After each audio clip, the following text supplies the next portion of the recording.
Hi, everyone. In military terminology, there's a phrase used to describe the most important resource the other side possesses. And if you're in a battle and you destroy that mission-critical resource, you'll essentially win the campaign.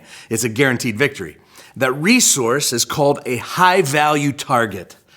And I want to remind you today, fellow Christians, we're in a war, not a culture war, not a political war, not a military war. We're in a spiritual war. And you have a real enemy. One of the metaphors the Bible uses to describe the spiritual life is called a battle. But the battle isn't metaphorical, it's very real against a very real enemy. And from the beginning of time and continuing through this day, our enemy, Satan, has a high-value target. And he knows that if he can take it out, he can get to the soul of our very movement. He can cripple the work of God in the world. You know what Satan's high-value target is? It's family. From the Garden of Eden onward, this has been his number one target because he knows if his lies and his deceptions can destroy our most foundational relationships, he can hold us captive in a cage of anger and resentment and unforgiveness for many years. And for some, their whole lives have been haunted by family trauma or deep wounding. But we're often caught unaware and unprepared, ambushed in our own homes. And so today I want to call out some of the general schemes that the enemy uses against families and also call out some specific strategies that are current to our time. So it's time for us to ask God to open our spiritual eyes to see the spiritual attacks that are being waged. So the title of my message today is The Enemies in Every Home. We're going to go to Ephesians 6 so you can find your way there, but we're in a series called Building Thriving Families. And last week we looked at some of the basics of family. We went back not to an American dream nuclear family blueprint. We went way more ancient than that, back to some of God's original ideas and purposes for families. And we established kind of a guiding definition for the month for how we're going to think about families. It's borrowed from Jefferson Bethke's book called Take Back Your Family. But he defines family as a multi-generational team on mission. And so we're going to keep coming back throughout and kind of checking ourselves against that definition. But today, we're talking about the enemies in every home. And I want you to look at Ephesians 6. Paul describes the Christian life in verses 10 through 13 as a spiritual battle. He says this, "Finally, be strong in the Lord and in the strength of his might. Put on the whole armor of God that you may be able to stand against the schemes of the devil. For we do not wrestle against flesh and blood, but against the rulers, against the authorities, against the cosmic powers over this present darkness, against the spiritual forces of evil in the heavenly places. Therefore, take up the whole armor of God, that you may be able to withstand in the evil day, and having done all, to stand firm."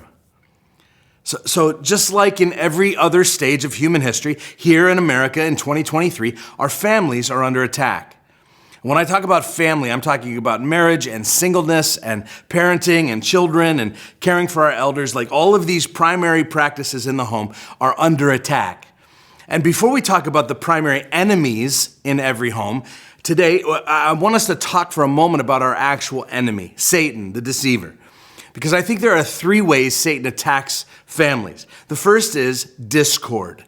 This started right from the beginning, Adam and Eve pointing fingers at each other, Cain and Abel's contentious struggle, which led to murder. It's discord. Satan loves pitting one family member against another, spouses against spouses, parents against children, siblings against siblings, children against parents. And in discord, he perpetuates a lie that says, maybe I would be better off if I wasn't part of this family. We've seen so much of this in recent years with political divisions and COVID disagreements, and a lot of Thanksgiving tables will never be the same because Satan has sown discord. The second is distraction. We'll talk more about this in a moment, but Satan tries to keep us busy with unimportant things so that we'll neglect the things that are most important, like our faith and our key family relationships. And so the lie that he peddles goes something like this. I'll have lots of time to attend to my family's needs later, but for now, this thing needs my attention. Even if this thing is just a hobby or is keeping up with social media or binging a Netflix series. And so often the distraction is far less important than a good and proper use of our time. The third kind of broad brushstroke way that Satan attacks our families is just full-scale devastation. Sometimes Satan wages a full frontal offensive.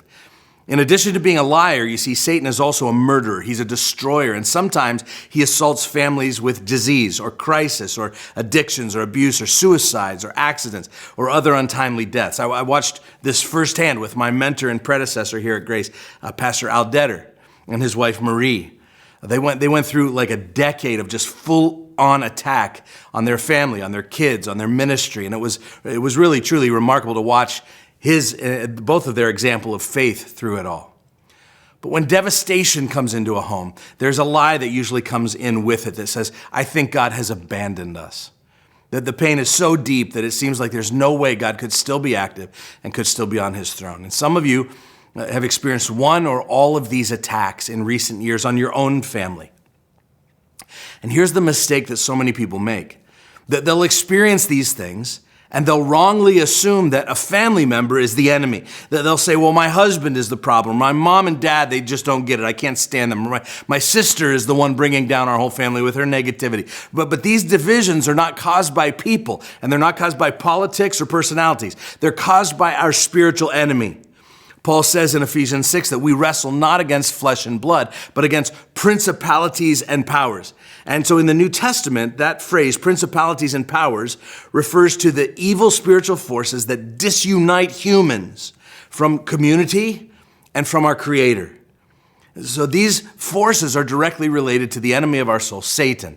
And so you need to know that Satan's agenda for this planet, for this country, for our city, for this church, and yes, for your family, is to divide and destroy. It's the work that he's best at. He's interested in discord, distraction, and devastation. But how does he specifically bring those things to bear against families in 2023?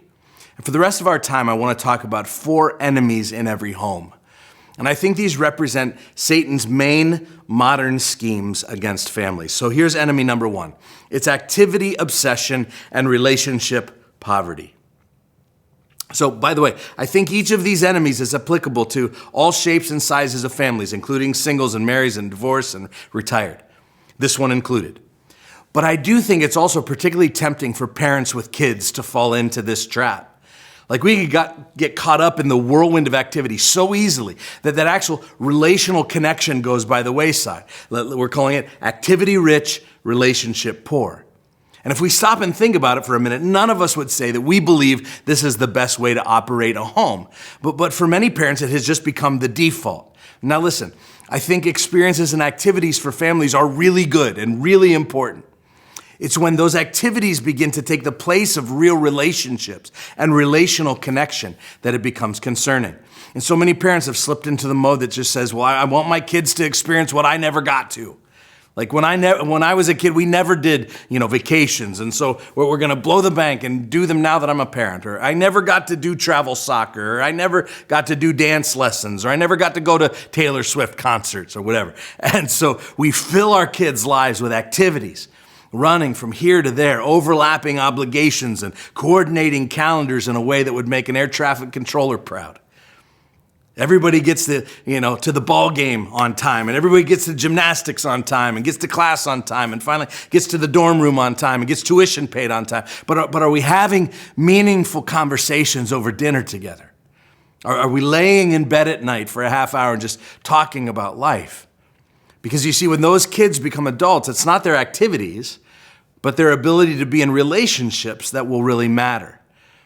Like if they never learned how to maintain healthy relationships, they're going to struggle as adults in friendships and in their marriage, in a church, at their job.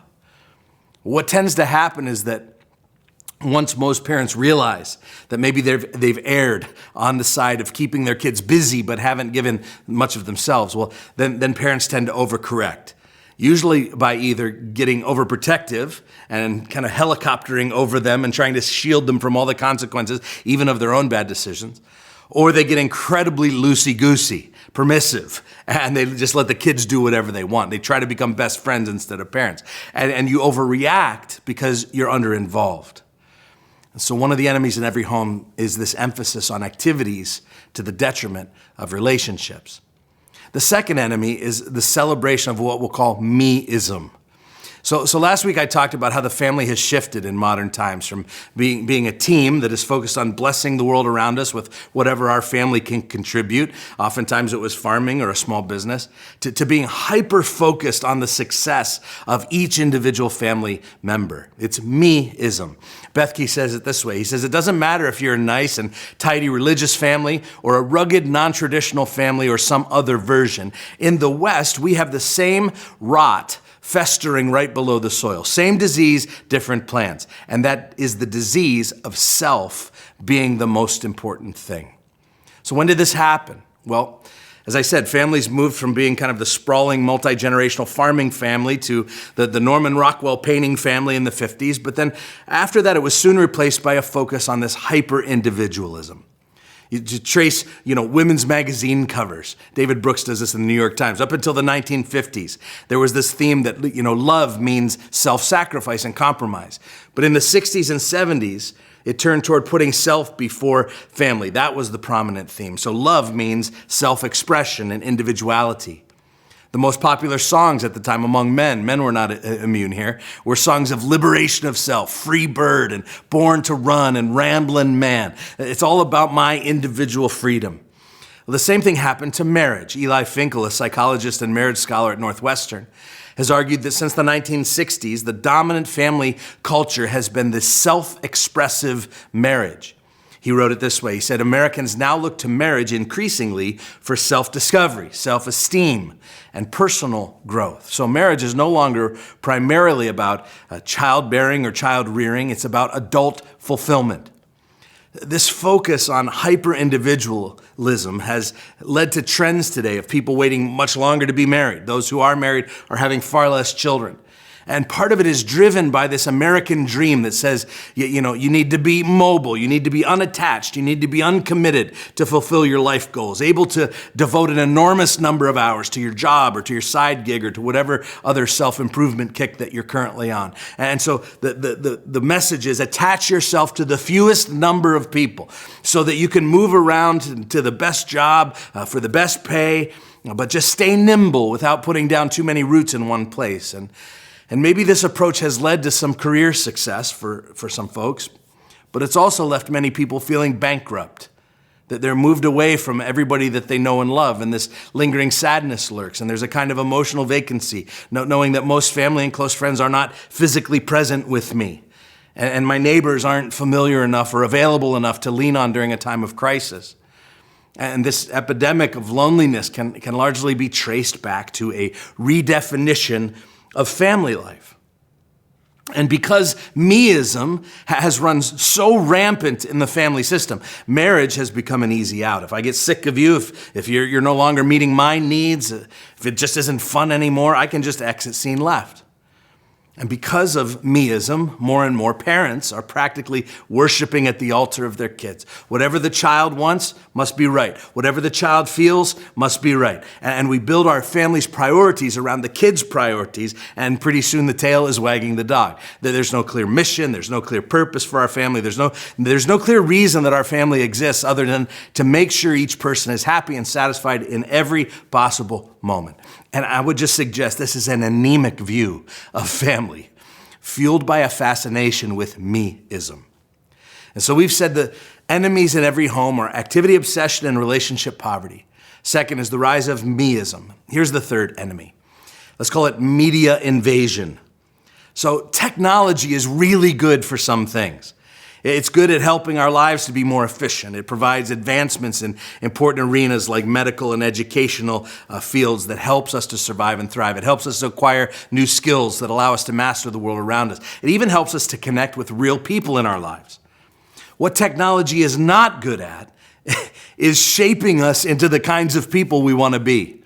And yet more and more technology and media are assuming the role of shaping individuals and even entire families. I want to refer you to another great book that I'll reference during this section. It's called The Tech-Wise Family by Andy Crouch. It's very excellent. Well, let me start with this quote. Crouch says, "Let me put it this way. You don't have to become Amish, but you probably have to become closer to Amish than you think. This better way involves radically recommitting ourselves to what family is about, what real life is about. Our homes aren't meant to be just refueling stations, Places where we and our devices rest briefly, top off our charge, and then go back to frantic activity. They are meant to be places where the very best of life happens. No matter what advertising says, even those beautiful tear-jerking Apple ads, the very best of life has almost nothing to do with the devices we buy. It has a lot to do with the choices we make, choices that our devices often make more difficult. So we have to learn how to harness the influence of screens in our homes.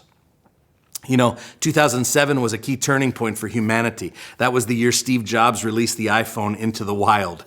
It was right around then when Facebook and Twitter and a variety of other apps made their debuts. The average iPhone user these days touches his or her phone about 2,617 times a day.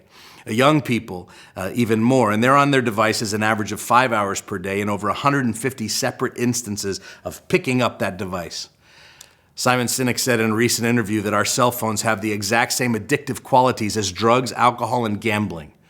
And so when we send our kids, who are probably already wrestling with identity issues, into their bedrooms to scroll their phones for hours on end, he says it's basically the same as opening up the liquor cabinet and telling them to have at it.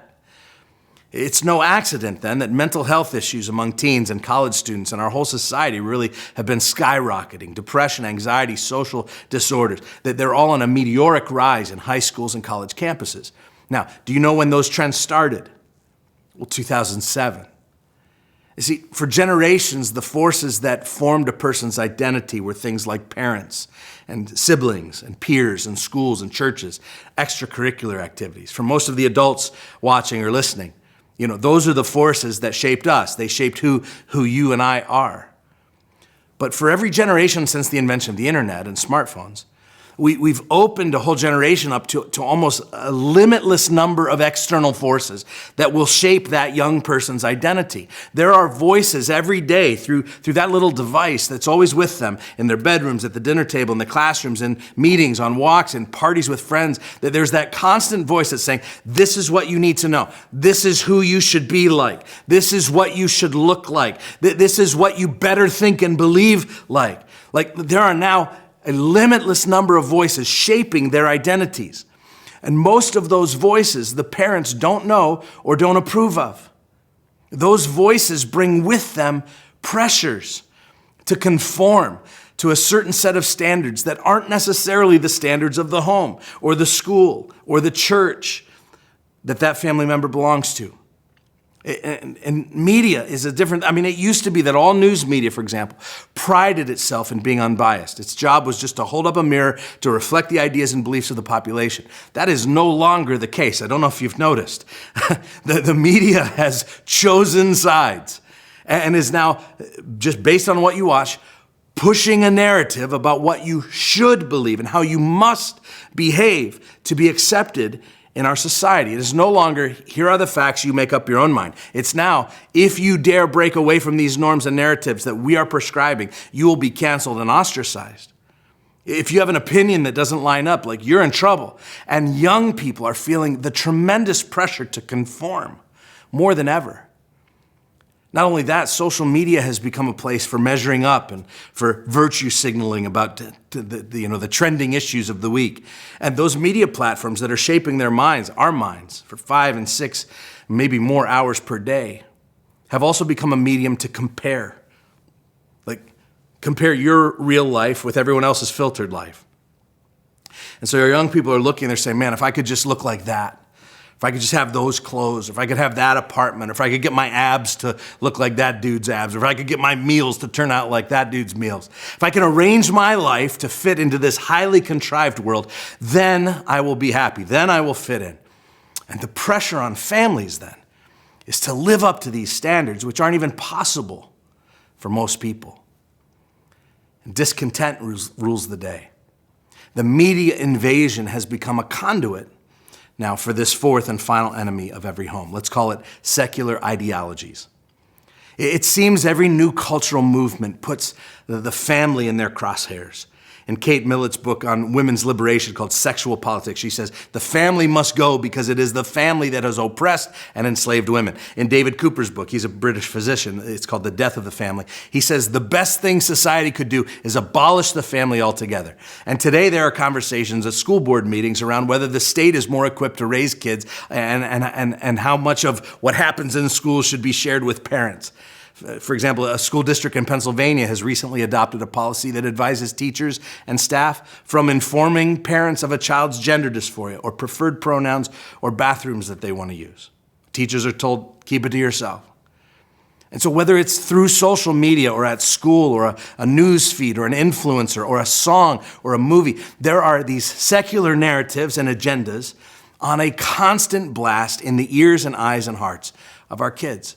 I call to mind Paul's warning in Colossians 2:8 where he says, see to it that no one takes you captive by philosophy and empty deceit, according to human tradition, according to the elemental spirits of the world, and not according to Christ. And so he says, avoid being deceived by the empty ideas and philosophies of the world. Boy, that might be a general description of life in 2023 in the United States.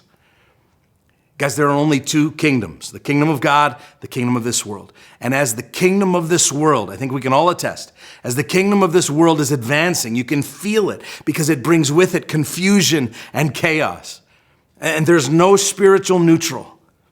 And I'm watching families with all of these brand new pressures of media and monitoring screen time and an endless flow of information, much of it secular ideologies. And because this conversation of sexual identity and gender assignments has come so quickly into the realm of families who are having conversations with their kids and feeling pressure from others, I just want to speak about that particular issue for us for a moment of sexual identity, specifically the rise of transgenderism, mainly as a way to illustrate this point. So hang with me because I certainly don't have time for a thorough exploration of this subject, but it does come down to worldviews. And how are we teaching our families to think about truth, to think about the world? And I realize it's going to get people fired up here, okay? But there are so many families and parents thinking about this issue that I just really think it's important to talk about it. It's one thing for grown adults to make decisions about their sexuality for themselves. This ideology is being pushed into the family space with younger and younger children. You know, there's been a series of studies done in Sweden, a country long known for its supportive posture toward gender transitioning. And one statistic of note from Sweden's Board of Health and Welfare was that it confirmed that a 1,500% increase between 2008 and 2018 in gender dysphoria diagnoses among 13 to 17-year-olds. A 1,500% increase during a 10-year period. So we are living in a statistical anomaly. And maybe it's because it's more accepted in the general population. Certainly there are some mental health considerations, but there's also media pressure and peer pressure forces at play. And this whole ideology that has come to bear. Obviously, I'm a huge advocate for our homes to be loving and accepting places where kids can learn and grow and be themselves. But I want to remind parents that all kids go through stages of questioning their sexuality. Just because a little boy wants to wear dresses sometimes doesn't mean much of anything other than that they're going through a normal childhood. But to consider the idea of beginning puberty blockers for a child, to set a child on a course of a series of grueling and gruesome surgeries before they're old enough to get a tattoo or to get their ears pierced, it is insane. Not only that, the Sweden study followed sex reassigned people over a 30-year period and found that the surgery wasn't the answer for some of the mental and emotional unrest that led them to pursue it in the first place. 10 to 15 years after surgical reassignment, the suicide rate of those who had undergone sex reassignment surgery rose to 20 times that of their comparable peers. Dr. Paul McHugh, professor of psychiatry at the Johns Hopkins University School of Medicine, he explains, because true sex change is physically impossible. In other words, there's no way to physically make it all happen. It frequently does not provide the long-term wholeness and happiness that people seek. And so for many, the surgeries and the sufferings through years of transitioning didn't end up providing the answer that they were seeking in the first place. And our culture along the way invents new phrases like gender-affirming care for what actually is ripping apart the bodies that God supplied to that person and a life that has been altered forever. Now, before I get too fired up at this, I want to come back to my point, because in the end, this comes down to a worldview issue in the home. Will we be diligent about working out and living out a Christian worldview? And will we be able to discern the different ideologies that are at play in our home? What do I mean by that? Well, a secular humanist worldview says we are a result of evolution, a series of happy accidents. And so your body is, as one MIT professor put it, a bag of skin filled with biomolecules interacting by the laws of physics and chemistry. Isn't that inspiring? Not only that, but your personhood is completely separate from your body. So your body's over here on one side, your personhood is something different over here. And it's a divided view of self, which allows someone to say, I was born in the wrong body. It's actually a demeaning and disrespectful view of the body, and one that says, it's so unimportant, this over here, I can do whatever I want with it. I believe the Christian worldview offers a more beautiful perspective, one that brings unity and inner harmony and wholeness to this whole idea of self. Our view says that God is the creator, that he created each person, mind, body, and soul for a reason. And yes, at times we will feel disconnected from that because we live in a sinful and fallen world. But that doesn't mean that we get to destroy the good gift that God gave us. We want to honor and we want to respect God's creation. We want to live in accordance with the Creator's design. And so while we affirm that sin and brokenness are going to be part of our existence, we also affirm that God made us with purpose, and an adventurous life is one that chases down his good plan for us. So parents, train your kids, value them, teach them, remind them of who God made them to be. Remind them every day that you love them just for who they are. Remind them every day that you are proud of them. Remind them every day that you are thrilled that God gave them to you to raise. But protect your home against secular ideologies. Now listen, today I've laid out some of the problems, the enemy's schemes. Over the next 3 weeks, as we talk about singleness and marriage and parenting, I want to get on the kind of the positive solution side of how we build healthy families. But let me give a positive precursor right now. Andy Crouch, who I mentioned before, asks a very important question. And that is, what does family form in us? What is it supposed to form in us? School forms certain things in us, like reading and math. Work forms certain things in us, skills and competencies for how to do specific jobs well. Church forms certain things in us, hopefully things like Bible knowledge and some Christian community. All these different institutions form different things in us. So what is it that family forms? Well, Crouch suggests that family uniquely forms us in two things: wisdom and courage. Wisdom is a deep knowledge of the truth. Truth about what? Well, for one, knowing the truth about myself. What is my story? What are my strengths? What are my weaknesses? How has God made me? This is part of processing wisdom that happens in the home. But it also involves knowing the truth about others, learning what matters to them, what makes them tick, what are their hopes and dreams. Wisdom also involves knowing the truth about the world around me, understanding the natural world and the social world. And obviously, wisdom means knowing the truth about God. The fear of God is the beginning of wisdom. He's the one who is responsible for all this. And then learning how to hear his voice, how to do his will. This kind of wisdom is not picked up in any other arena. And people also don't gain a lot of wisdom in isolation. It begins in the home. It's one of the things family forms in us. So wisdom is a deep knowledge of the truth. But the second thing family forms in us is courage. And courage is the capacity to do the right thing even in the face of fear or shame. So fear for your reputation, fear for safety, or sense of self. Will you do what's right? That's called courage.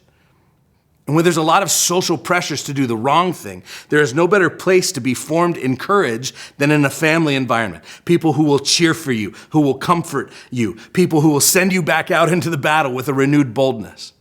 And so I come back to our passage in Ephesians 6. 2 times Paul says, put on the armor of God. And the armor isn't so that you can charge out full force into the culture war, slaying anyone with the sword of your opinion who disagrees with you. Notice his posture. He says, take up the whole armor of God that you may be able to withstand in the evil day, and having done all, to stand firm. See, the goal is to stand. It's just stand your ground, to stand firm, to hold your position against the schemes of the enemy. The first step in that is awareness. That's what today was about. What are his schemes? And where do I need to take a stand?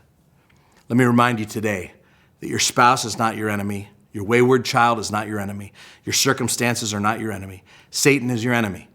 And he will use everyone and everything he can to distract and discourage and destroy you. Satan does not want you to live in unity. He adores discord, especially in the family unit. He wants you to view your family members as your opponents, so that you're all so busy firing at one another that you'll fail to form a united front against your true foe. Your family is one of his high-value targets. So for today's next step, I'd ask you to do this. Would you reflect on this question? What is Satan's main scheme directed at my family? Is there anywhere you need to take a stand in your home? Have you gotten too activity rich and relationship poor? Is there a me first attitude that you need to weed out? Have you fallen victim to the media invasion? Any secular thinking creeping in? My prayer is with Paul, that having done all, you will have the courage to stand firm. Love you guys.